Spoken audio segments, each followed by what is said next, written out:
Good evening everyone.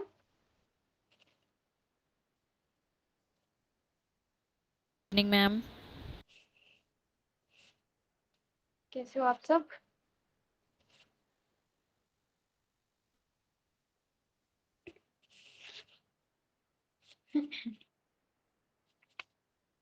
Ma'am ठीक है ma'am, आप कैसे हो? बढ़िया बढ़िया, बिल्कुल बढ़िया। ठीक है। चलो, यूवी विजिबल स्पेक्ट्रोस्कोपी स्टार्ट करी है कल हमने। तो अगर कोई अभी से ज्वाइन कर रहा है तो उसको मैं ये सजेस्ट करूंगी कि पहले वो वाला लेक्चर जो ऑलरेडी मैंने ऐप पे डाल दिया है उसको देख लेना, यूवी विजिबल स्पेक्ट्रोस्कोपी का। उसके बाद आज का आपको जो है वो थोड़ा और अच्छे से समझ आ जाएगा। बाकी अटेंड करना है तो कर सकते हैं, कोई दिक्कत की बात नहीं है।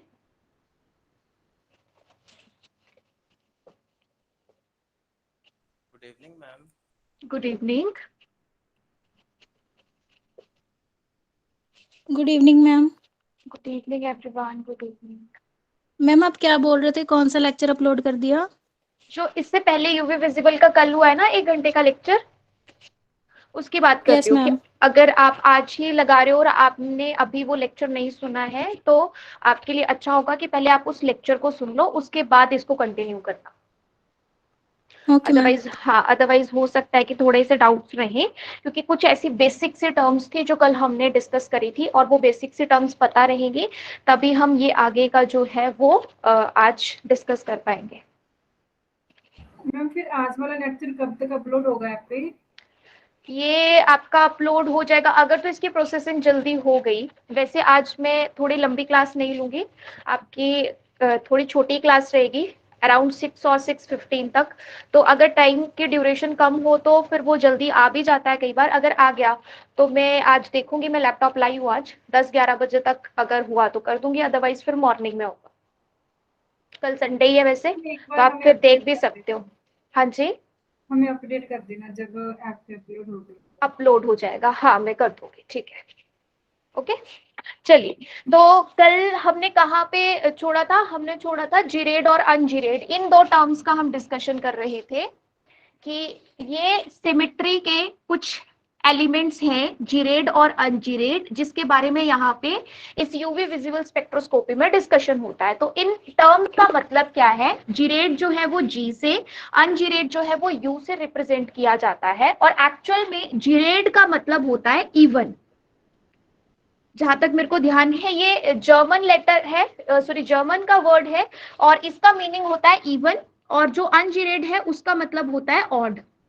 तो जैसे मैंने कल आपको समझाया था कि जीरेड किसी भी हम सिस्टम को तब बोलेंगे कि उसमें जीरेड वाला सिमेट्री एलिमेंट है जब उसमें सेंटर ऑफ इन्वर्जन प्रेजेंट होगा।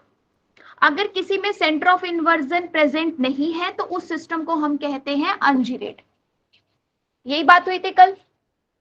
अब हमें एक्चुअल में बात क्या करनी थी? हमने बात करी थी कल कि हमारे पास देखो N2 sigma star, then N2 pi star, ऐसी ट्रांजिशंस भी होती है। As well sigma to sigma star भी होती है, पाई टू पाई स्टार भी होती है। ठीक है। उसके बाद हमने बात करी थी कि हमारे पास sigma to pi star and pi to sigma star ये भी हो सकती हैं। बट मैंने बताया था कि ये जो लास्ट की दो हैं ये एक्चुअली होती नहीं है, प्रैक्टिकली पॉसिबल नहीं है इन वाली ट्रांजिशंस के लिए, क्योंकि जो हमारे पास सिलेक्शन रूल्स है उनके अकॉर्डिंग ये जो है ये हमारे पास फ्रूटफुल रिजल्ट्स नहीं देती है। दैट्स वाई इसको हम सिलेक्शन रूल की वजह से आउट कर देते हैं। तो ये वाली ट्रांजिशंस नहीं देखने को मिलती है हमें, जो मैक्सिमम ट्रांजिशंस है वो ये 4 ही देखने को मिलती है। तो इन चारों में भी मैं आपको जीरेड और अनजीरेड का कंसेप्ट जो है वो थोड़ा आगे बताने वाली हूं, जिससे कि अगर आपको कभी क्वेश्चन में ऐसा आ जाए कि कौन सी अलाउड है कौन सी फॉरबिडन है, तो आप उन टर्म्स को समझ पाओ। अदरवाइज आपका क्वेश्चन जो आता है, अगर जैसे भी मेरिटोरियस के पेपर में भी देखे तो उसमें भी क्वेश्चन आपके पास ऐसे ही आया हुआ था कि 200 से 400 नैनोमीटर की जो रेंज है उसमें आपके पास एक एल्डिहाइड वाला कंपाउंड दिया था, तो इसका कौन सा बैंड जो है वो एक्सपेक्ट किया जा सकता है। तो बड़ा सिंपल सा है, बस आपको यहाँ क्या है, स्टेप बाय स्टेप जो मैं कंसेप्ट बता रही हूँ वो आपको साथ साथ करते जाना है। 1 मिनट होल्ड करना।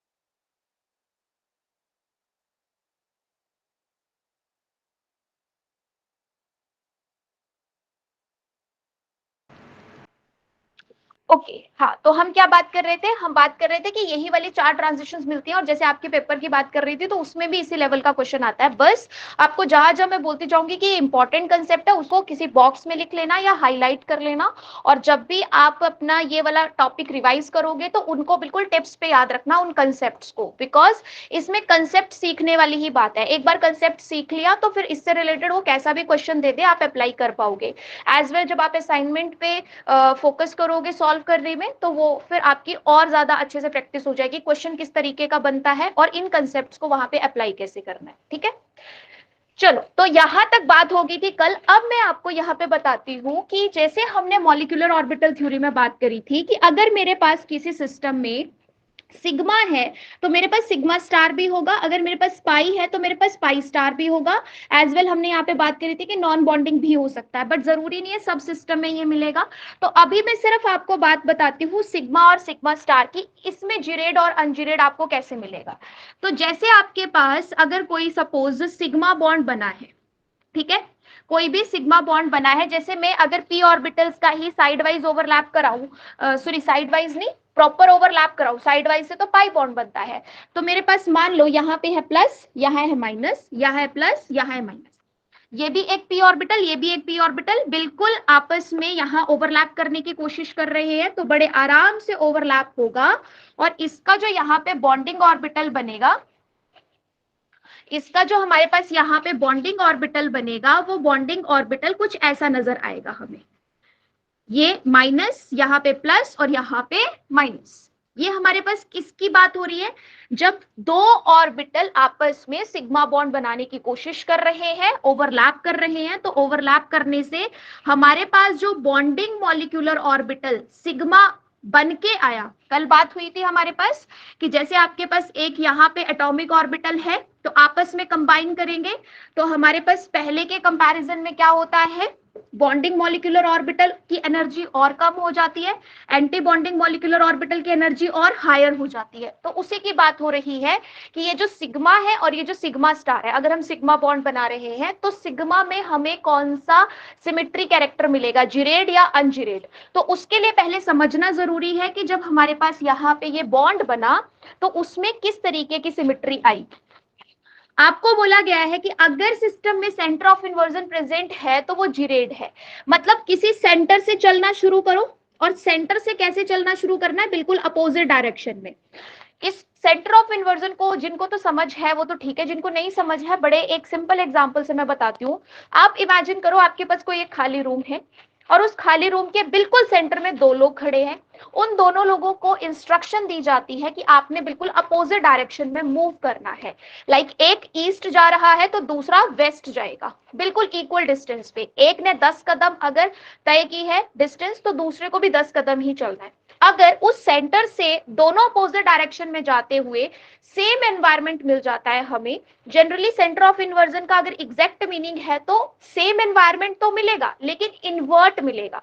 इन्वर्ट का क्या मतलब होता है कि अगर कोई मान लो एक फूल है तो एक इंसान जो चल रहा है उसको सीढ़ियां चढ़ के अगर वो फूल मिलता है तो वही फूल दूसरे इंसान को सीढ़ियां उतर के मिलना चाहिए। That is proper definition of centre of inversion. Inversion का मतलब ही उल्टा होता है कि मिलेगी तो सेम चीज बिल्कुल इक्वल डिस्टेंस पे, लेकिन वो सेम चीज मिलेगी कैसे, बिल्कुल इन्वर्जन के साथ। अगर एक को सीढ़ियां चढ़ के मिल रहा है मान लो ब्रोमीन, तो दूसरे को सीढ़ियां उतर के मिलना चाहिए ब्रोमीन। तो अगर ऐसा कुछ है किसी मॉलिक्यूल में तो वो सेंटर ऑफ इन्वर्जन होता है। तो वही चीज हम यहाँ बात कर रहे हैं कि अगर इस सेंटर से सपोज इस तरफ मूव किया तो प्लस प्लस मिलेगा, इस तरफ मूव किया प्लस प्लस मिलेगा, आगे गया तो इसको यहाँ माइनस मिला, ये आगे गया तो इसको माइनस मिला। मतलब इस सिग्मा में क्या प्रेजेंट है, इसमें जिरेड सिमेट्री प्रेजेंट है।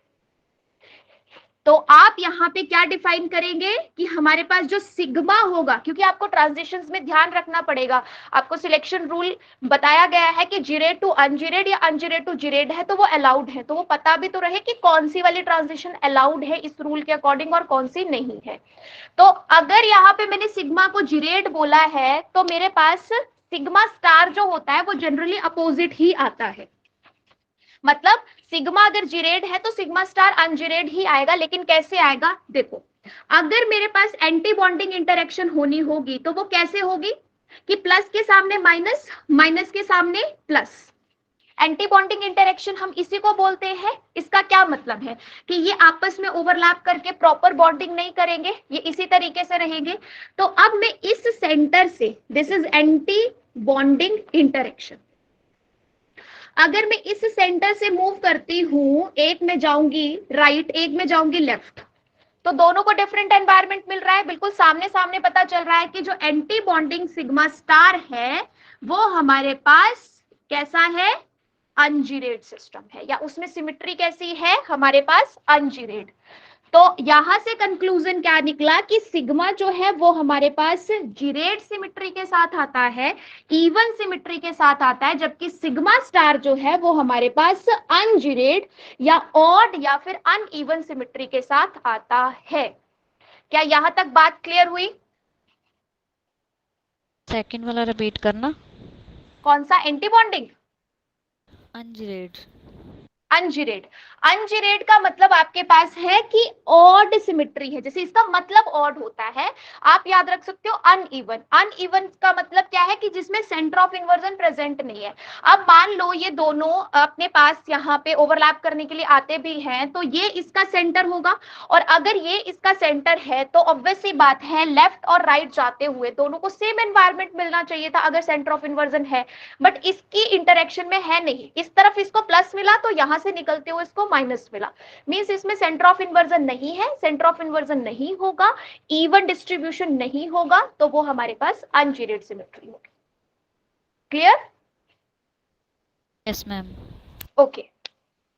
तो सिमिलरली ऐसा क्या किया गया है कि जो पाई बॉन्ड थे, पाई और पाई स्टार, उसमें भी चेक किया गया और उसमें हमारे पास क्या आया कि जो पाई है वो अनजीरेड होता है और पाई स्टार जो है वो जीरेड होता है।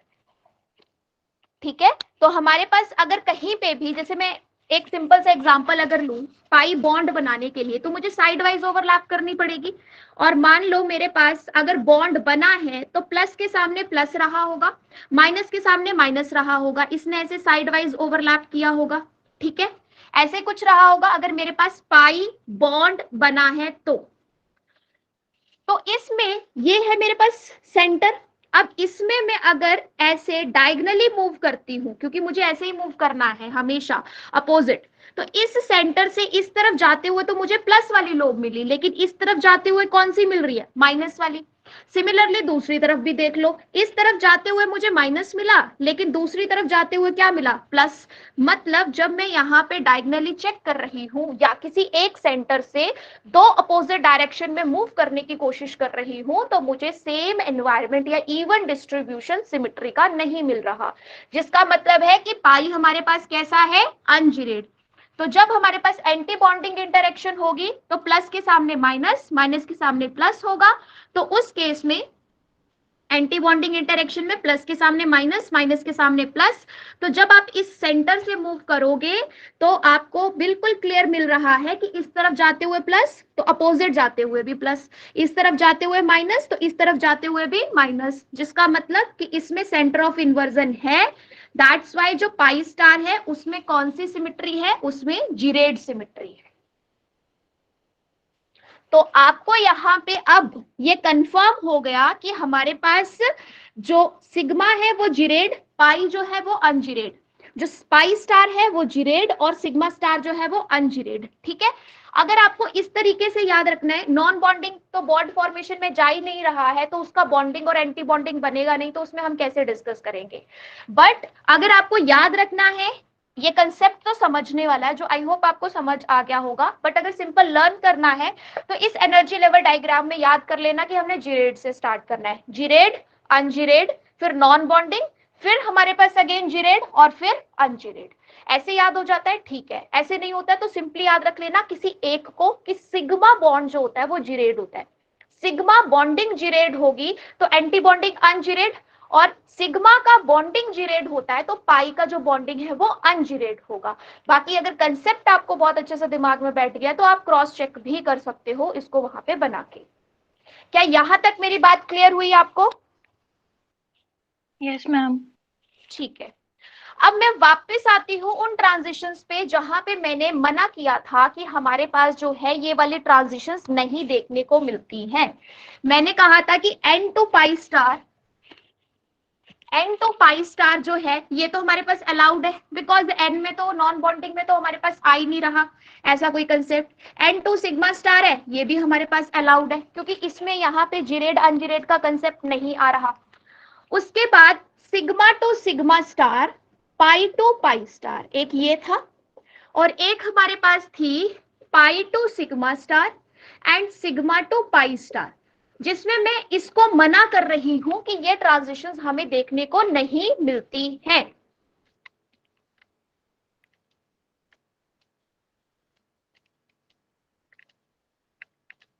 ठीक है, तो अगर हमें ये देखने को नहीं मिल रही है, इसके पीछे रीजन ना ये सिमेट्री का ही था कि हमने पढ़ा था लेपोर्टे सिलेक्शन रूल में कि जीरेड टू अनजीरेड ट्रांजिशन होगी तो that will be allowed. But पाई के आपके पास यहाँ पे कैसा आया है, पाई का कैसा आया सिमेट्री, अनजीरेड। हाँ अनजीरेड, और सिग्मा स्टार का कैसा था, geared. Ungeared. Sigma star ungeared. Yes, similarly अगर हम बात करें नेक्स्ट की, तो हमारे पास जो सिग्मा है वो कैसा है, जीरेड, जीरेड। और पाई स्टार कैसा है, pi star geared. Geared. Yes, जिसका मतलब है कि अगर हमारे पास दोनों की जिनमें ट्रांजिशन हो रही है, अगर उन दोनों की सिमेट्री सेम है तो हमारे पास वो अलाउड प्रोसेस नहीं होगी और उससे हमें फ्रूटफुल रिजल्ट्स नहीं मिलेंगे। तो अनजीरेड टू अनजीरेड या जीरेड टू जीरेड जो ट्रांजिशन हो रही है वो फ्रूटफुल नहीं होती है, उससे हमें रिजल्ट्स नहीं मिलते हैं। दैट्स वाई हम इन ट्रांजिशंस को कंसीडर नहीं करते हैं। तो ऑर्गेनिक मॉलिक्यूल में यहाँ पे जो इलेक्ट्रॉनिक ट्रांजिशंस कंसीडर की जाएंगी वो ये 4 ही होंगी। एन वाले में तो चलो जीरेड अनजीरेड का कंसेप्ट नहीं आ रहा है, यहाँ आ रहा है क्योंकि सिग्मा जीरेड है, सिग्मा स्टार अनजीरेड तो अलाउड है, पाई अनजीरेड है और पाई स्टार जीरेड है तो ये भी अलाउड है। इट मींस अब आपको इन 4 ट्रांजिशंस पे ही ध्यान देना है जो आपके काम की है, इन 2 ट्रांजिशंस पे ध्यान नहीं देना है। तो इनको आप यहाँ पे ऐसे सर्कल कर लो, चाहे इसको यहाँ पे आगे क्रॉस कर दो कि इन ट्रांजिशंस के बारे में हम आगे बात नहीं करेंगे, सिर्फ इन्हीं 2 ट्रांजिशंस के बारे में डिस्कशन होगा। मैम यस, मैम आपने जो जीरेड और अनजीरेड के आगे इवन और ऑड लिखा है इसका क्या मीनिंग है? इसका सिर्फ ये मीनिंग है कि ये ना जर्मन डिक्शनरी से लिया गया है ये वर्ड जीरेड और अनजीरेड, जिसका अगर हम इंग्लिश में मीनिंग देखें तो जीरेड का मतलब होता है इवन और अनजीरेड का मतलब होता है ऑड, जर्मन में। ठीक है, मैम इसका तो कोई उसे कंसेप्ट तो नहीं है? हाँ, कंसेप्ट यही है ना कि अगर आई प्रेजेंट है, सेंटर ऑफ इन्वर्जन प्रेजेंट है, तो उसका मतलब तो यही हुआ कि उसमें जो सिमेट्री है उसका इवन डिस्ट्रीब्यूशन है, उस सिस्टम में बिल्कुल बराबर है डिस्ट्रीब्यूशन। हाँ, और इसमें ऑड का मतलब अनइवन डिस्ट्रीब्यूशन है क्योंकि सेंटर ऑफ इन्वर्जन प्रेजेंट नहीं है। अब हम यहाँ मीनिंग हाँ जी, जीरेड का मीनिंग ऑड है या नहीं, जीरेड का मीनिंग इवन है, अनजीरेड का मतलब है ऑड। ठीक है, अब थोड़ा सा ये तो चलो बाहर हो गया इन रूल्स के अकॉर्डिंग। अब इन दोनों में भी हम बात करते हैं कि हमारे पास क्या कुछ और भी आगे कंसेप्ट लगता है अलाउड फॉरबिडन ट्रांजिशंस के लिए। तो यस, इसके आगे भी कंसेप्ट आएगा और वो कंसेप्ट क्या है कि हमारे पास अगर मैं बात करूं n टू पाई स्टार की या फिर बात करूं n टू सिग्मा स्टार की, तो ये जो मेरे पास ट्रांजिशंस होते हैं इसमें सिमेट्री जो है वो फॉरबिडन होती है या सिमेट्री नॉट अलाउड। अब मैं मतलब समझाऊंगी इसका क्या है, शायद आपको थोड़ा बहुत पता भी चल जाए। और मेरे पास जो बाकी की 2 हैं जिसमें मैं बात करूंगी sigma to sigma star and pi to pi star, ये जो मेरे पास ट्रांजिशंस हैं इसमें मेरे पास सिमेट्री अलाउड होती है। किसी को समझ आ रहा है इसका मतलब क्या है?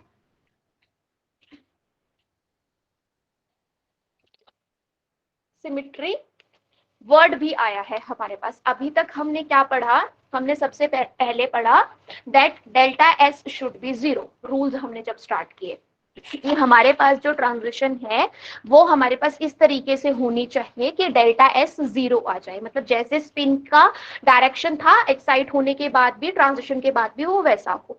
बट अगर हमारे पास दूसरे रूल की बात करें तो वो जिरेड अनजिरेड का कंसेप्ट था कि कौन सी अलाउड है कौन सी फॉरबिडन है। तो स्पिन के बाद, जिरेड के बाद जो तीसरी चीज हमें थोड़ा बहुत अलाउड और फॉरबिडन के बारे में बताती है वो है इसकी सिमिट्री, कि जब आपके पास सिग्मा और सिग्मा स्टार की आप सिमिट्री देखोगे तो क्योंकि वो एक ही फैमिली को बिलोंग कर रहे हैं तो उनकी सिमिट्री अलाउड होगी।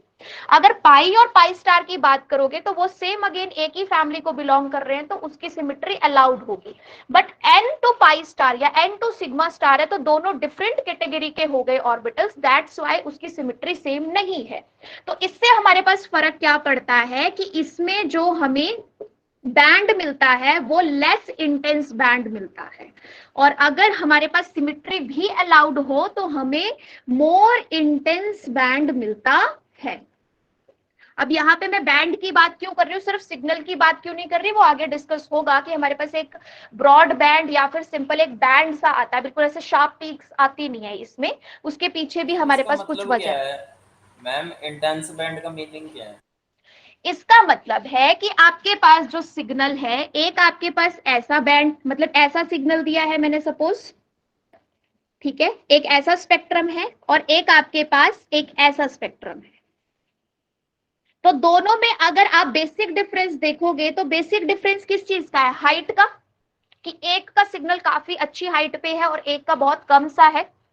तो इंटेंसिटी अगर आपको बिल्कुल इजी वाली लैंग्वेज में रिलेट करनी है तो उसका मतलब ही उसकी हाइट से होता है, कि जो आपको सिग्नल मिल रहा है अगर वो सिग्नल आपको मान लो ऐसे बिल्कुल थोड़ा सा कम हाइट का मिला तो प्रॉपर इससे इंफॉर्मेशन मिलती नहीं है, बट अगर हमें इतनी अच्छी हाइट का बैंड मिलेगा प्रॉपर तो हम कहेंगे कि उसकी इंटेंसिटी ज्यादा है। तो यहाँ पे मोर इंटेंस बैंड का मतलब हाई इंटेंसिटी वाली आपके पास स्पेक्ट्रम। सिंपल सिंपल इसका लिंक है किसके साथ, हाइट के साथ, अगर सबसे इजी वे में समझना है तो, बाकी चीजें आगे पता चलेंगी। क्लियर हुआ? मैम ये सिमेट्री नॉट अलाउड क्यों है, इसको रिपीट कर दो। सिमेट्री नॉट अलाउड इसलिए है क्योंकि एन और pi star, n means non bonding electrons जो बॉन्ड बनाने में पार्टिसिपेट नहीं कर रहे हैं, और पाई स्टार वो जो पाई बॉन्ड बना है तो उसके इंटरेक्शन से आया है। तो दैट्स व्हाई दोनों की सिमेट्री डिफरेंट हुई ना। एक ऐसे टाइप के हमारे पास ऑर्बिटल की बात हो रही है जिसने बॉन्ड फॉर्मेशन में पार्टिसिपेट ही नहीं किया। पाई स्टार हमारे पास तब आया जब पाई बॉन्ड बना, तो एक बॉन्डिंग है एक नॉन बॉन्डिंग है, तो दोनों का क्योंकि हमारे पास आप कह सकते हो कि प्रॉपर्टी डिफरेंट है, एक फैमिली को बिलोंग नहीं कर रहे हैं तो उनकी सिमेट्री सेम नहीं होगी। क्लियर? Okay ma'am. हाँ जी। तो अब हमारे पास यहाँ इनके अंदर जो ट्रांजिशन होएंगी वो फॉरबिडन ही होएंगी मैम, नॉन बॉन्डिंग किसके टू पाई अंदर? स्टार। नहीं नॉन नहीं bonding to pi star forbidden नहीं बोला मैंने बोला है लेस इंटेंस होगी। फॉरबिडन का मतलब होता है बिल्कुल ही नहीं दिखना, ठीक है। तो लेस इंटेंस का मतलब है कि दिखेंगी हमें थोड़े लो लेवल पे, बट इसके पीछे भी हमारे पास आगे और फैक्टर्स आ सकते हैं जिसमें उन फैक्टर्स की हेल्प से हम उनके सिग्नल्स को इंटेंस कर सकते हैं। बट अगर दोनों में कंपेयर किया जाए, आपको दोनों में पूछा जाए कि किसी एक कंपाउंड में हमारे पास n to pi star transition भी है और pi to pi star transition भी है, तो दोनों में से ज्यादा इंटेंस कौन सी होनी चाहिए, तो आपका आंसर होगा पाई टू पाई स्टार। ठीक है, क्यों? क्योंकि हमारे पास इसमें क्या है, सिमेट्री जो है वो अलाउड है नॉर्मली, बट अभी आप सिर्फ एक दो फैक्टर्स के बेसिस पे डिसाइड नहीं कर सकते, अभी आपको और भी कंसेप्ट साथ में ज्वाइन करने हैं, उसके बाद आपको ओवरऑल आंसर देना होगा अगर कभी भी किसी टाइप का क्वेश्चन आया तो। ठीक है, तो अब इसके बेसिस पे मैं क्या लिखने जा रही हूं, मैं यहाँ पे लिखने जा रही हूँ एनर्जी ऑर्डर, कि मेरे पास जो ये 4 ट्रांजिशन है, वैसे 6 थी लेकिन 2 तो बाहर हो गए रूल के अकॉर्डिंग, तो अब 4 बची हैं। तो इन चारों में अगर सबसे ज्यादा एनर्जी की रिक्वायरमेंट है तो सबसे ज्यादा एनर्जी की रिक्वायरमेंट हमारे पास कौन सी ट्रांजिशन के लिए है? Sigma to sigma star sigma star and pi to pi star.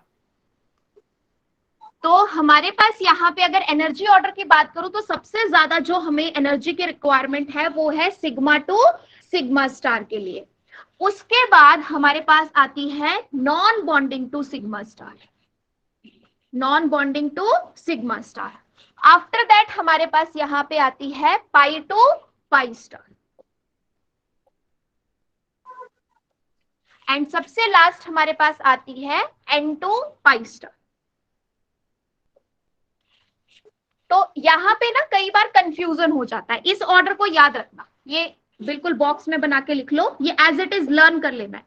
और लर्न करने के लिए भी मैं बता देती हूँ कि कई बार कंफ्यूजन क्या हो जाता है हमें कि ठीक है सिग्मा टू सिग्मा स्टार का तो समझ आ रहा है कि भाई गैप बहुत ज्यादा है, सबसे ज्यादा, तो उसकी एनर्जी सबसे मतलब ज्यादा होनी चाहिए। बट अगर मैं एंड में देखूं तो मेरे पास जो ये दोनों है n to sigma star and pi to pi star, अगर इन दोनों का देखो तो हमें ऐसे मतलब देखने में लगता है कि दोनों के बीच गैप जो है वो दो दो का ही तो आ रहा है, तो इक्वल जैसा ही लगता है। बट एक्चुअल जो प्रैक्टिकल हमारे पास वैल्यूज है एनर्जी की, उसके अकॉर्डिंग हमारे पास जो सिग्मा स्टार वाला होता है वो थोड़ा कंपैरेटिवली ज्यादा एनर्जी की डिमांड करवाता है अगर नॉन बॉन्डिंग से इलेक्ट्रॉन भेजने हैं सिग्मा स्टार में। तो इट मींस अब अगर हमारे सिग्मा स्टार में ज्यादा जाएगा तो ऑब्वियस सी बात है पाई टू पाई स्टार की उससे होगी कम, और एन टू पाई स्टार की तो आपको यहाँ पे खुद ही दिख रहा है कि एन टू पाई स्टार की सबसे कम एनर्जी की रिक्वायरमेंट है, तो वो जाएगा सबसे लीस्ट।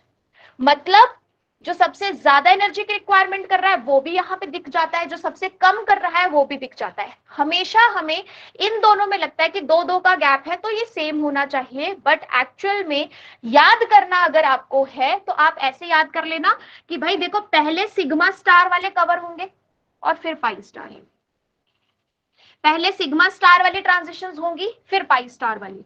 और अगर आपने ऐसे याद रख लिया तो आपको कंफ्यूजन नहीं होगा, क्योंकि आपको हाईएस्ट और लोएस्ट का तो पता चल रहा है। इन दोनों में कंफ्यूजन था तो उसमें आपने याद कर लिया कि अगर सिग्मा स्टार से स्टार्ट किया है तो सिग्मा स्टार ही इसके बाद आएगा, पाई स्टार उसके बाद में जाएगा। तो ये हमारे पास है यहाँ पे एनर्जी ऑर्डर की कौन सी ट्रांजिशन करवाने के लिए सबसे ज्यादा एनर्जी की रिक्वायरमेंट है और कौन सी ट्रांजिशन कराने के लिए सबसे कम एनर्जी की रिक्वायरमेंट है। क्या इतनी बात क्लियर है? Yes ma'am. ओके, एक बार दोबारा बता दो, non bonding to sigma star क्या बताना है इसमें, क्या चीज समझ में आई? क्लियर ही नहीं हो रहा ये। एज इट इज ही लर्न करना पड़ेगा मैम, इसका कोई रीजन वगैरह तो नहीं है ना? मतलब या क्लियर क्या नहीं हुआ मुझे ये तो बताओ। हाँ लर्न तो करना पड़ेगा एज इट इज, लर्न करने के लिए ट्रिक भी मैंने बता दी कैसे करना है, बट क्लियर क्या नहीं हुआ ये बताओ। Non bonding to sigma star पहले क्यों आया है मैम? क्योंकि प्रैक्टिकल वैल्यू ये ऐसी ही आती है। आप अगर इस डायग्राम को खुद बना रहे हो तो हमें लगता है कि गैप बराबर है, बट एक्चुअल में आप देखोगे प्रैक्टिकल वैल्यूज तो गैप बराबर होता नहीं है, इसलिए समझ रहे हो इस बात को। तो अगर आपके पास ये गैप हमें लग रहा है, हमें, हाँ जी क्लियर नहीं आया, क्या कह रहे हो? मैम हाँ जी, जब हम ऊपर की तरफ जाते हैं ना गैप इंक्रीज करता है। हाँ जी, मैं यही तो कह रही हूँ आपके पास। हाँ, तो जब हम यहाँ पे सिग्मा स्टार की तरफ जा रहे हैं ना तो उसकी वैल्यू जो होगी, मतलब ऐसे हम ये आप ये मान के चलो कि हम खुद सिर्फ समझाने के लिए ऐसे। मैम मैम हाँ जी मैम मैं ऐसे बोल रही हूँ, इनको बोल रही हूँ भी वो ना गैप इंक्रीज कर लें डायग्राम में, उससे इनको याद रह जाएगा। अच्छा ठीक है, ये आपके लिए हिंट, मतलब एक इन्होंने क्या कहते हैं ट्रिक बता दी कि आप जब इस डायग्राम को कभी भी बनाओ तो उसके लिए आप ऐसे कर लो कि जो सिग्मा स्टार है उसको थोड़ा सा ऐसे ऊपर, यही कह रहे हो? हाँ जी मैम।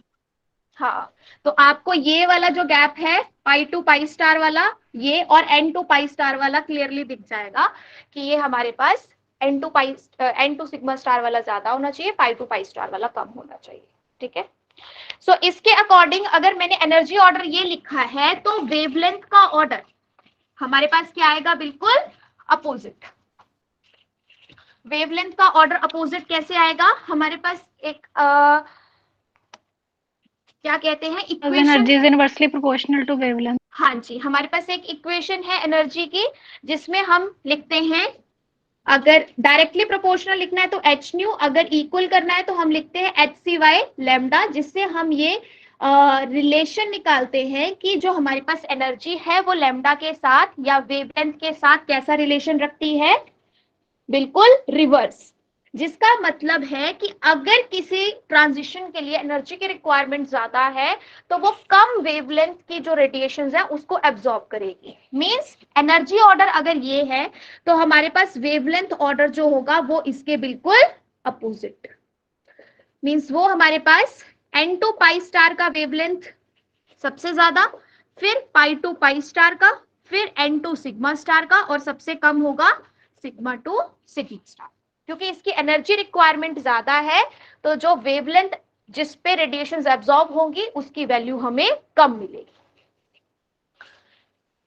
इसके अलावा कई बार हमारे पास क्या होता है कि एक वैक्यूम यूवी भी होता है, वैक्यूम यूवी रीजन। अब वैक्यूम यूवी रीजन हमारे पास कब होता है, which is less than 200 nanometre.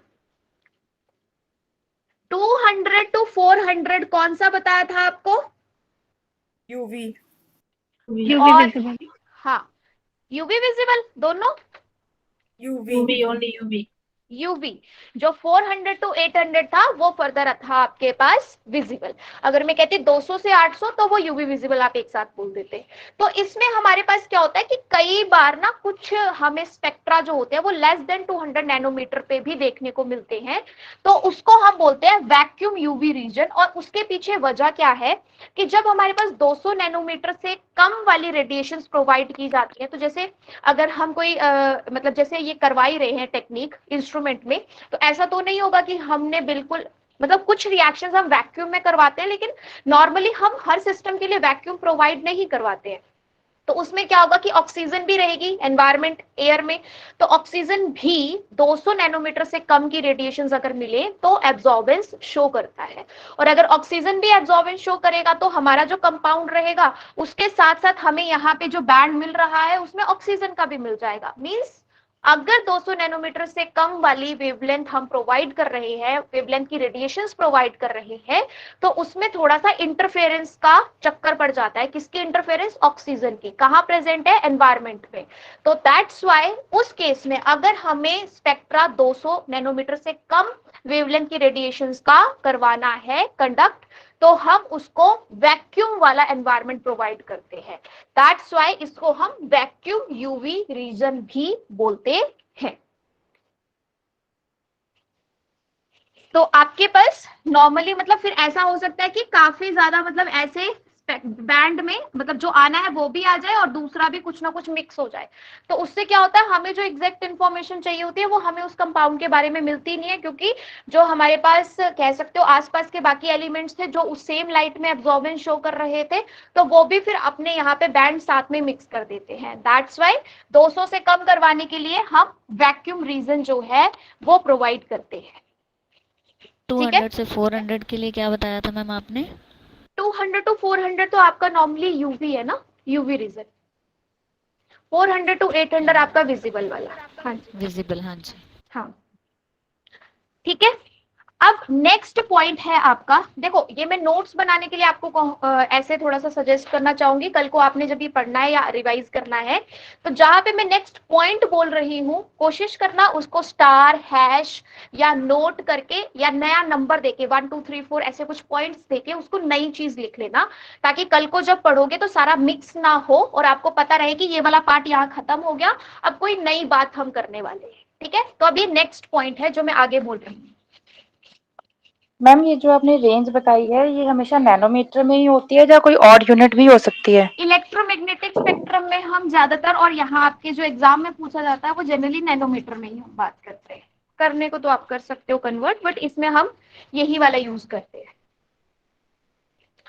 ठीक है, तो अब मैम नेक्स्ट, यस मैम जो n2 पाई स्टार और n2 सिग्मा स्टार की ट्रांजिशन कैसे पॉसिबल है? N2 pi star and N2 sigma star क्यों नहीं हो सकती? मैम जैसे pi to pi star and sigma to sigma star में हम जीरेड अनजीरेड का कंसेप्ट लगाया कि अलाउड ट्रांजिशन है, तो उसमें तो मैम जीरेड और अनजीरेड का है ही नहीं ना कंसेप्ट, तो दैट्स वाई हमारे पास अगर किसी कंपाउंड में जीरेड अनजीरेड का कंसेप्ट नहीं आ रहा है तो ऐसा नहीं है कि वो अलाउड नहीं होगी, वो किसी और रीजन की वजह से अलाउड हो सकती है। ओके जैसे जो आपके सारे सिलेक्शन रूल है वो सारे मिलके हमें ओवरऑल बताते हैं कि ये 4 ट्रांजिशन हो सकती हैं, और इसकी सबसे अच्छी बात क्या है कि इसको एनर्जी की रिक्वायरमेंट सबसे कम चाहिए। ठीक है, हाँ, तो ये अलाउड होती है। इसमें एन है इसलिए जीरेड अनजीरेड का कंसेप्ट आता नहीं है। Okay ma'am. हाँ जी। तो नेक्स्ट पॉइंट अब जो हम डिस्कस करने वाले हैं वो ये डिस्कस करने वाले हैं कि हमारे पास ये जो एब्जॉर्बेंस है, ये जो हमें बैंड मिल रहा है जिसमें हमने एक टर्म यूज करनी है आगे लैम्डा मैक्स, तो वो जो लैम्डा मैक्स है वो हमारे पास किन किन फैक्टर्स पर डिपेंड कर रही है या उसकी जैसे शुरुआत कहाँ से हुई और क्या लिंक है। तो आपने बियर लैम्बर्ट्स लॉ जो है वो पढ़ा होगा। Yes ma'am. फिर हाँ, आपने एक इक्वेशन ये भी पढ़ी होगी that E is equals to absorbance is equals to ECL। ऐसी इक्वेशन नहीं पढ़ी होगी तो देखी तो होगी कुछ लोगों ने। तो इसमें हमारे पास हम क्या बताने जा रहे हैं कि ये जो एब्जॉर्बेंस है, एब्जॉर्बेंस का मतलब यहाँ पे क्यों जरूरी है ये चीज हमें जानना, बिकॉज देखो बड़े सिंपल सी बात है, हमने तो रेडिएशंस पास कर दी, जो हमारे पास सिस्टम है उसमें वो रेडिएशन एब्जॉर्ब करने की कितनी कैपेसिटी है या फिर क्या कौन कौन से ऐसे फैक्टर हैं जिसमें से वो लाइट एब्जॉर्ब होगी, बिकॉज ऐसा जरूरी थोड़ी होता है कि जो भी हमने रेडिएशंस पास करी हैं वो सारी एब्जॉर्ब ही होंगी, कुछ रिफ्रैक्ट हो सकती है, कुछ रिफ्लेक्ट हो सकती है। तो हमें ये जानना जरूरी था कि जो हमारे पास एब्जॉर्बेंस हो रही है, बिकॉज एब्जॉर्बेंस होगी तभी ट्रांजिशन मिलेगी और ट्रांजिशन मिलेगी उसी से स्पेक्ट्रा आएगा। तो हमें ये जानना बहुत जरूरी था कि ये जो एब्जॉर्बेंस है ये कौन कौन से फैक्टर्स पे डिपेंड करती है। तो फैक्टर्स बिल्कुल आपके सामने हैं, वेयर E इज, हाँ जी, ये इक्वेशन कैसे लिखी है? बिल्कुल बस ऐसे ही लिखनी है, A is equals to epsilon C then N। Okay, हाँ जी, मुझे लगा ई है। नहीं epsilon, okay, where epsilon is molar Molar extinction, absorption. हाँ, मोलर एक्सटिंक्शन कोफिशिएंट या मोलर एब्जॉर्प्टिविटी, या और भी एब्जॉर्ब क्या आएगा, R B एब्जॉर्प्टिविटी या P तो इससे भी इजी अगर आपको यहाँ पे समझना है तो एक्चुअल में ये जो हमारे पास है ये किसी ना किसी मतलब जिस सिस्टम की हम बात करने वाले हैं उसकी ना एब्जॉर्बेंस कैपेसिटी की बात कर रहा है, ये टेंडेंसी की बात कर रहा है। अभी मैं सारे फैक्टर्स एक एक करके समझाती हूँ तो आपको और चीजें बहुत अच्छे से समझ आ जाएगी, क्योंकि जब हम ऐसा कुछ पढ़ते हैं मोलर एक्सटेंशन कोफिशिएंट या मोलर एब्जॉर्प्टिव तो अभी ऐसा लगता है कि पता नहीं क्या चीज है, उतने अच्छे से दिमाग में बैठती नहीं है। तो आप इसको सबसे सिंपल तरीके से अगर याद रखना चाहते हो तो आप ये याद रखना कि एप्सिलॉन का मतलब होता है किसी भी मॉलिक्यूल की एब्जॉर्बेंस कैपेसिटी कितनी है। अब इसका एब्जॉर्बेंस कैपेसिटी का क्या मतलब है, जैसे सपोज हमारे पास जो भी, जब अभी हमने सेंटर ऑफ इन्वर्जन की बात की थी, 2 लोग थे ना हमारे पास, उन दोनों लोगों की जो मतलब खाना खाने की टेंडेंसी है सबकी डिफरेंट होगी, डिफरेंट अगर इंसान है तो हर किसी की डिफरेंट एबिलिटीज होती है। तो मान लो कि कोई एक है जो डिनर में सिर्फ 2 चपाती खाता है, कोई एक है जो 7 खा सकता है, तो दोनों की कैपेसिटी डिफरेंट हुई ना खाना खाने की। तो बस वही बात हो रही है कि जब हमारे पास डिफरेंट मॉलिक्यूल्स होते हैं तो ऐसा नहीं है कि एप्सिलॉन सबके लिए एक ही है। जो डिफरेंट मॉलिक्यूल्स हैं जिनका हम यूवी विजिबल स्पेक्ट्रा स्टडी करने वाले हैं उनकी जो एब्जॉर्ब करने की कैपेसिटी है वो हर किसी की अलग अलग होती है, और वही अलग अलग जो हम यहाँ पे वैल्यूज जान पाते हैं उसको हम कहते हैं एप्सिलॉन। उसकी मोलर एक्सटेंशन कोफिशिएंट बोल देते हैं, मोलर एब्जॉर्प्टिविटी बोल देते हैं, या किसी की एब्जॉर्बेंस कैपेसिटी कितनी है वो एप्सिलॉन है। सी हमारे पास यहाँ पे है एप्सिलॉन ए को ही बोल रहे हैं ना ये? हाँ जी, एप्सिलॉन ए को ही बोला जा रहा है। ई आपके पास ऐसे होता है, एप्सिलॉन सिंबल ऐसे होता है। ठीक है, तो ये नहीं लिखना है, ये लिखना है। मैम एल क्या है इसमें? भाई 2 मिनट दो मुझे, पहले सी को डिस्कस कर लेती हूँ, एल भी बता रही हूँ।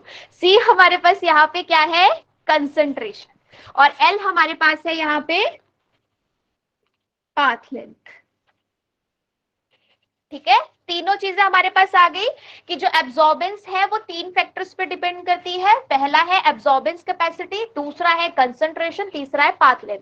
अब पाथ लेंथ का क्या मतलब है कि जो हमने क्यूबिट ली है, ठीक है, जिसमें हम अपना कंपाउंड जो है वो डालेंगे इंस्ट्रूमेंट में, जब यूवी विजिबल स्पेक्ट्रा करवाना है, तो सपोज हमने ये कंपाउंड उसमें डाला हुआ है, ठीक है, क्यूबिट में, तो इसमें हमारे पास क्या होता है कि इसकी कुछ ना कुछ लेंथ रहती है ना इसकी, और अगर हमने ये लेंथ चेंज की तो हमारे पास एब्जॉर्बेंस में भी चेंज आता है। अगर हमने यहाँ पे कंसंट्रेशन चेंज की तो भी हमारे पास इसमें चेंज आता है एब्जॉर्बेंस में। और एब्जॉर्बेंस कैपेसिटी का तो हमने देख ही लिया कि हर किसी की अपनी अपनी डिफरेंट कैपेसिटी होगी एब्जॉर्ब करने की, तो डेफिनेटली उसमें भी डिफरेंस आएगा ही आएगा। मतलब क्या है कि अगर कंसंट्रेशन पे डिपेंड कर रहा है तो पाथ लेंथ का कैसे फर्क पड़ा। देखो, अगर इतनी सी आपके पास पाथ लेंथ है, इसमें इतना आ रहा है, अगर मैं मान लो इसकी पाथ लेंथ बढ़ा दूं, जो मैंने क्यूबिट ली है जिसमें मेरा कंपाउंड है, अगर मैं उसकी पाथ लेंथ बढ़ा दूं तो मेरे पास नंबर ऑफ मॉलिक्यूल्स जो होंगे वो भी बढ़ जाएंगे, यहाँ पे कंसंट्रेशन बढ़ जाएगी। और अगर कंसंट्रेशन बढ़ेगी तो ऑब्वियस सी बात है, आप ऐसे मान के चलो कि यहाँ अभी मेरे पास एक इंसान था जिसकी कैपेसिटी थी 2 रोटी खाने की, ठीक है, और अगर वहीं पे 10 इंसान होंगे तो वो टोटल कितनी 20 रोटी खा जाएंगे। तो वही बात यहाँ पे हो रही है कि अगर मेरे पास यहाँ पे पाथ लेंथ कम थी तो कंसंट्रेशन कम थी, बट जैसे ही मेरे पास पाथ लेंथ उस क्यूबिट की बढ़ी जिसमें मैंने कंपाउंड लिया हुआ है, तो उसमें मेरे पास जो नंबर ऑफ मॉलिक्यूल्स है वो भी इंक्रीज करेंगे, और जितने मॉलिक्यूल इंक्रीज करेंगे हर किसी की अपने पास जो मतलब एब्जॉर्बेंस पावर होगी वो उतनी ही फिर मतलब मल्टीप्लाई हो जाएगी। मल्टीप्लाई इन द सेंस कि अगर एक इंसान अभी तक 2 चपाती खा रहा था तो 10 जो है फिर वो 20 खाएंगे। तो वही बात हमारे पास यहाँ पे इस फैक्टर से समझ आती है कि यस, एब्जॉर्बेंस कैपेसिटी हर किसी की डिफरेंट होती है, इसलिए एब्जॉर्बेंस पे फर्क पड़ता है। जो पाथ लेंथ है अगर उसको चेंज करते हैं तो एब्जॉर्बेंस पे फर्क पड़ता है, क्योंकि उससे नंबर ऑफ मॉलिक्यूल्स हमारे पास वहां पे ज्यादा आ जाते हैं। ऑब्वियस सी बात है, कंसंट्रेशन से भी फर्क पड़ रहा है, वही चीज हम यहाँ देख रहे हैं। अगर कंसंट्रेशन इंक्रीज करती है, नंबर ऑफ मॉलिक्यूल्स बढ़ते हैं, तो उससे भी हमारे पास एब्जॉर्बेंस जो है वो इंक्रीज करती है। तो ये जो तीनों के हाँ, साथ में डायरेक्टली रिलेट कर रहे हैं ना, तीनों Yes. बढ़ेंगे तो एब्जॉर्बेंस भी बढ़ेगी ही। बढ़ेगी, यस, तो तीनों के साथ डायरेक्ट रिलेशन है। और अब हमने इस चीज को क्यों पढ़ा, हमने इस चीज को इसलिए पढ़ा बिकॉज जो हमारे पास ये एप्सिलॉन की वैल्यू है ये डायरेक्टली प्रोपोर्शनल होती है इंटेंसिटी के, इंटेंसिटी ऑफ बैंड। जिसको इंटेंसिटी नहीं समझ आए फिर से उसके साथ हाइट लिख लेना, जो हाइट आएगी उस सिग्नल की, और इसको स्टार मार्क कर लो। ये इंपॉर्टेंट फैक्टर है कि epsilon is directly proportional to the intensity of signal, ठीक है। और अगर हमारे पास ये इंटेंसिटी को डिसाइड कर रहा है और डायरेक्टली कर रहा है, तो इसका मतलब क्या है, means it decides the intensity of band. जो हमारे पास बैंड बनेगा उसकी इंटेंसिटी को बता रहा है कि कितनी हाइट होनी चाहिए, एंड दैट डिपेंड्स कि उसकी एप्सिलॉन की वैल्यू क्या है। मतलब मेजरली कंट्रीब्यूट करता है एप्सिलॉन, क्योंकि यही एब्जॉर्बेंस कैपेसिटी है एक्चुअल में। तो ये तो डायरेक्ट प्रोपोर्शनल हमारे पास हो गया। और ये जो हमारे पास एप्सिलॉन है ये किस पे डिपेंड करता है, it depends only on wavelength, it also depends on wavelength.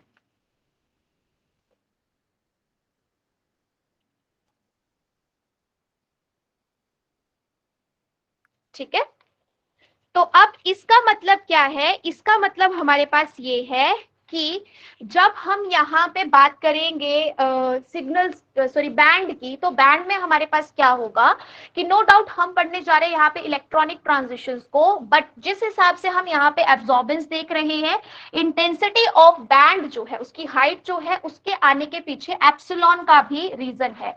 तो उसकी वैल्यू अगर हमारे पास ज्यादा होती है तो हम कह सकते हैं कि जो इंटेंसिटी है बैंड की वो भी हमारे पास ज्यादा होगी। और वो जनरली हमारे पास कैसे देखा गया है, वो इस तरीके से देखा गया है, लाइक साइड में आप लिख सकते हैं कि अगर हमारे पास एप्सिलॉन की वैल्यू 10⁻³ से कम होती है तो हमें लेस इंटेंस सिग्नल्स मिलते हैं या बैंड मिलता है।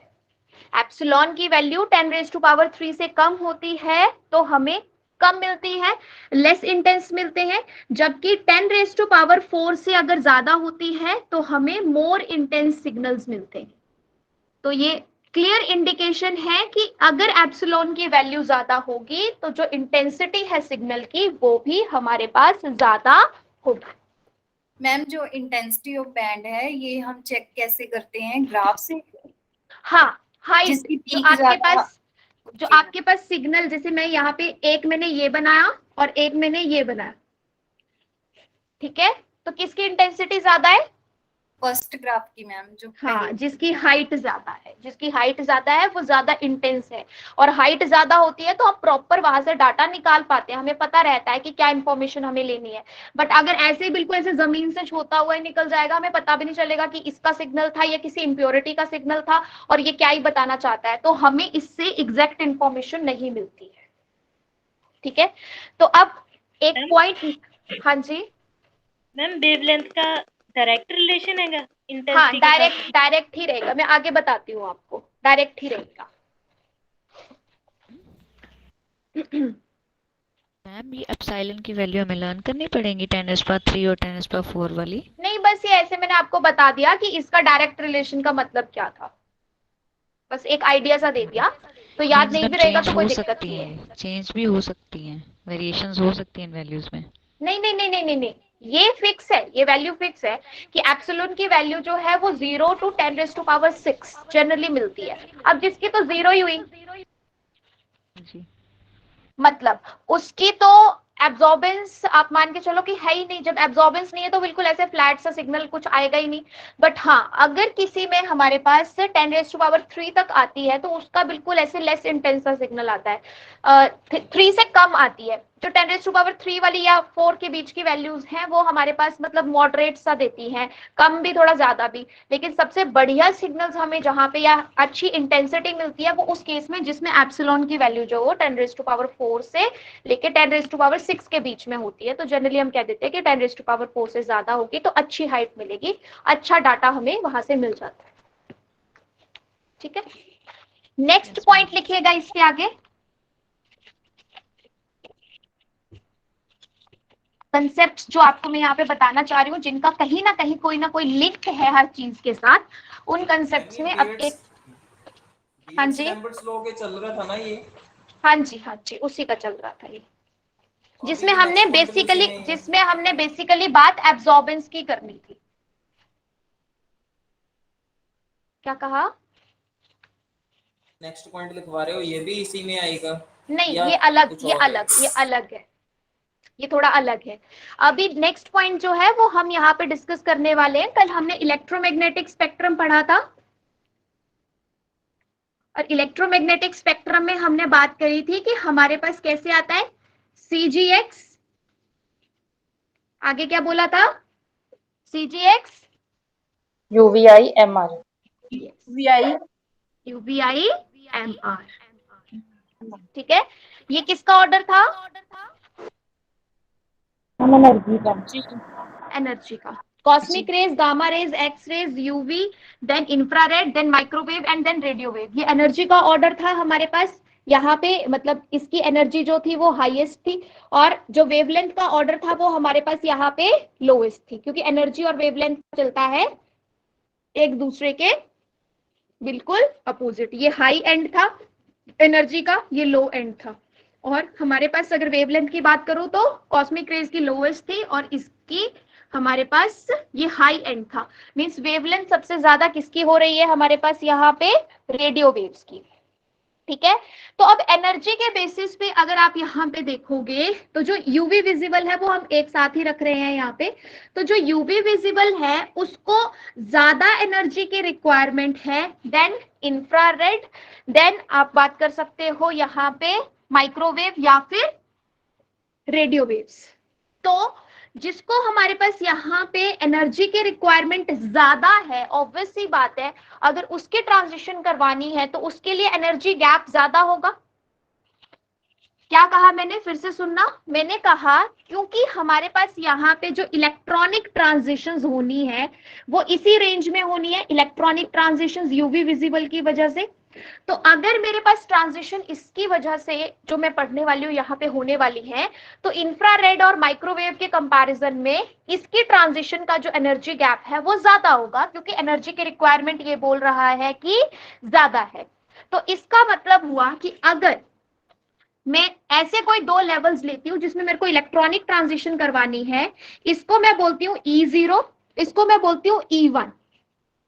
यहां से इलेक्ट्रॉन एक्साइट होगा, यहां पे जाएगा, तो क्या मेरे पास इसमें जो बाकी लेवल्स होते हैं, बाकी कौन से लेवल होते हैं, जैसे अगर हम बात करें इसकी इंफ्रारेड की, तो इंफ्रारेड जो है वो हमें वाइब्रेशनल स्पेक्ट्रोस्कोपी के बारे में बताता है। जो माइक्रोवेव्स हैं वो यूज होती हैं हमारे पास रोटेशनल में, जो हाँ फिजिकल स्पेक्ट्रो में आप ये चीजें पढ़ोगे। तो यहाँ पे सिर्फ मैं बताने की कोशिश क्या कर रही हूँ कि इन दोनों के कंपैरिजन में क्योंकि इसकी एनर्जी की रिक्वायरमेंट ज्यादा है, तो E0 और E1 के गैप के बीच का गैप सबसे ज्यादा होगा। लेकिन ऐसा नहीं है कि इनके बीच में हमारे पास वाइब्रेशनल या रोटेशनल एनर्जी लेवल्स नहीं होंगे, वो भी बीच में ही रहेंगे, क्योंकि इनकी तो एनर्जी की रिक्वायरमेंट इससे कम है। तो मतलब क्या हुआ कि अगर मैं यहाँ पे सपोज इस तरीके से लेवल्स, जैसे इसको मैं E0 बोल रही हूँ, तो इसी में मेरे पास जो लेवल्स अगर मैं वाइब्रेशनल बनाऊं, like V is equals to 0, V is equals to 1, V is equals to 2, different मेरे पास ये कौन से आ गए, वाइब्रेशनल एनर्जी लेवल्स, जो पक्का यहाँ पे रहेंगे। क्यों नहीं रहेंगे, क्योंकि इनकी तो एनर्जी रिक्वायरमेंट यूवी वाले से या इलेक्ट्रॉनिक ट्रांजिशन वाले से कम है, तो वो भी यहाँ प्रेजेंट होते हैं। अब वाइब्रेशनल से भी अगर कम डिफरेंस की बात करें तो वो किस में होता है, रोटेशनल्स में। तो इट मींस हाँ, इनके बीच में जो है, हो सके तो डिफरेंट कलर से बना लेना, इनके बीच में हमारे पास जो है, जैसे मैं इसको डार्क कर देती हूँ, इसको यहाँ पे डार्क कर रही हूँ, ठीक है, डिफरेंट कलर से बनाओगे ज्यादा अच्छा रहेगा ताकि वाइब्रेशनल का पता रहे। तो ये जो आपके पास छोटे छोटे यहाँ पे वाइब्रेशनल V1 और V2 के बीच में या V0 और V1 के बीच में लेवल्स दिख रहे हैं, जिसको आप यहाँ पे बोलोगे कौन से लेवल्स, रोटेशनल लेवल्स। यस, जिसका मतलब क्या है, वही सेम चीज आपके पास यहाँ पे भी चलेगी, ठीक है, कि अगर हमारे पास इलेक्ट्रॉनिक ट्रांजिशन कराने के लिए हम ये देख रहे हैं कि हमारे पास इलेक्ट्रॉनिक ट्रांजिशन जो यूवी विजिबल रेंज में हो रही है और उसका जो एनर्जी लेवल है, क्योंकि उसके बीच का एनर्जी गैप ज्यादा होगा, तो ऐसा नहीं है कि बाकी लेवल्स हमारे पास वाइब्रेशनल और रोटेशनल प्रेजेंट नहीं होंगे, वो उनके बीच में ही प्रेजेंट होते हैं, क्योंकि उनका एनर्जी गैप इलेक्ट्रॉनिक वाले के कंपेरिजन में बहुत कम होता है।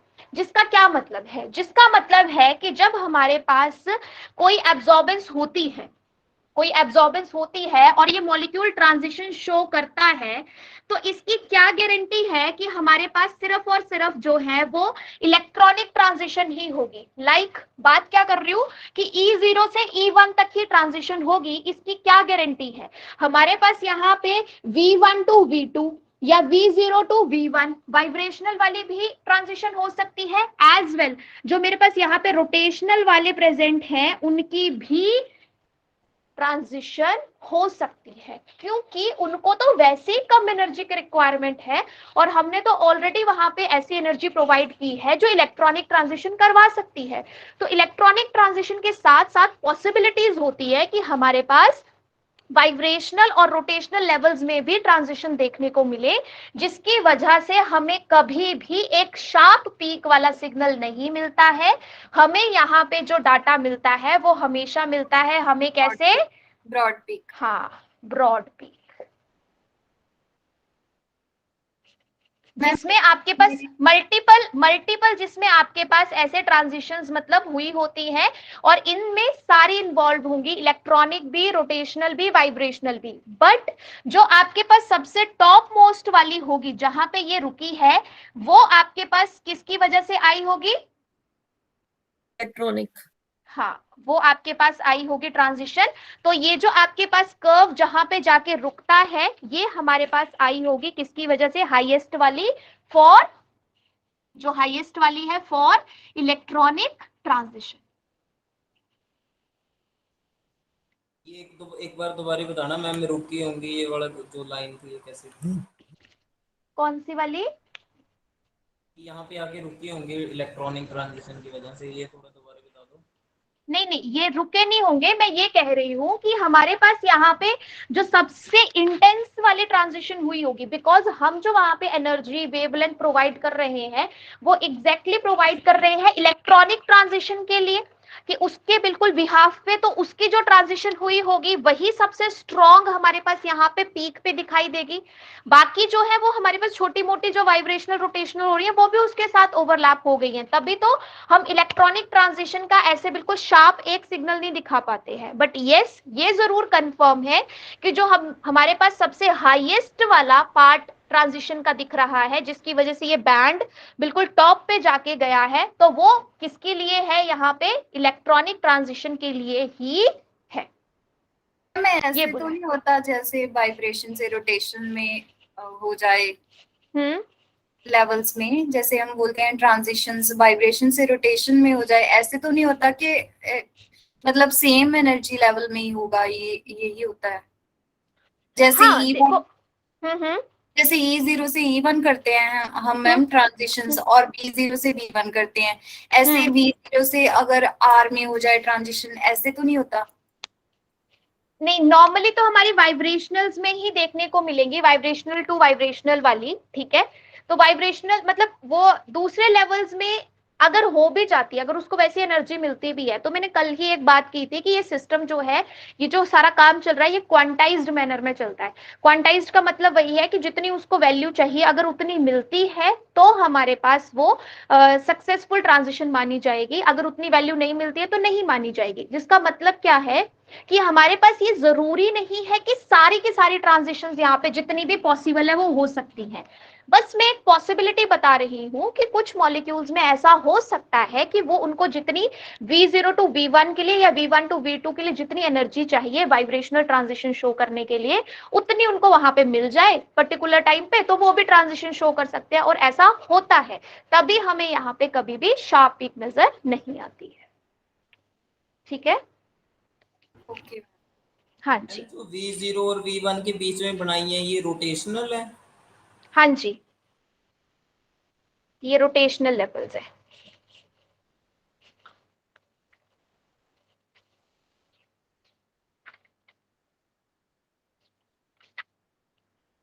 ओके, तो अब किस तरह बन सकता है? हाँ, मैं यही बताने वाली हूँ अभी कि हमारे पास ये जो यूवी विजिबल स्पेक्ट्रोस्कोपी में आपके पास क्वेश्चन आता है, वो क्वेश्चन इसी तरीके से आता है कि हमारे पास मान लो कोई एल्डिहाइड वाला कंपाउंड दिया, इस कौन सी ट्रांजिशन जो है वो एक्सपेक्ट की जा सकती है।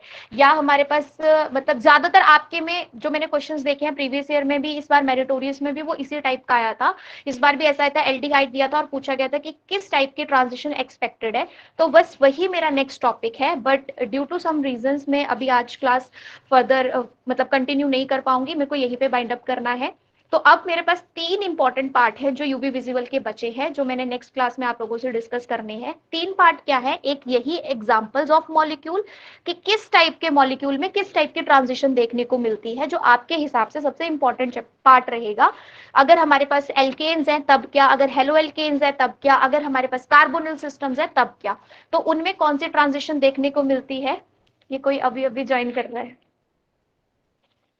तो उसमें हमारे पास ये कौन कौन सी ट्रांजिशन देखने को मिलती हैं, ये मैं पहले आपको बताऊंगी, मींस एग्जांपल्स करवाऊंगी, ये एक पार्ट है।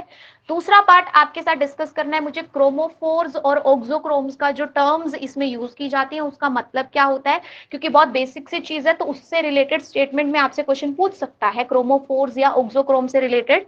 एज वेल तीसरी चीज हमारे पास आती है इसमें bathochromic shift, hyperchromic shift, hypsochromic shift, इस टाइप की 4 शिफ्ट्स होती है, उनका मतलब क्या है और वो कब देखने को मिलती है, ये आएगा। एंड लास्ट में आपके पास आएगा वुडवर्ड रूल्स, जो हम यहाँ प्रैक्टिकली कर रहे हैं लैम्डा मैक्स डिसाइड करने के लिए। अब ये लैम्डा मैक्स क्या है ये मैं तभी बताऊंगी आपको आगे, अदरवाइज अभी मैंने उतने इलेबोरेट वे में इस ग्राफ को डिस्कस किया नहीं है, इसलिए अभी सिर्फ इतना बोल रही हूँ कि हम यहाँ पे लैम्डा मैक्स निकाल रहे हैं, मैक्सिमम वेवलेंथ निकाल रहे हैं, जिसपे हमारे पास हाईएस्ट पीक आप कह सकते हो या सिग्नल आ रहा है इलेक्ट्रॉनिक ट्रांजिशन की वजह से।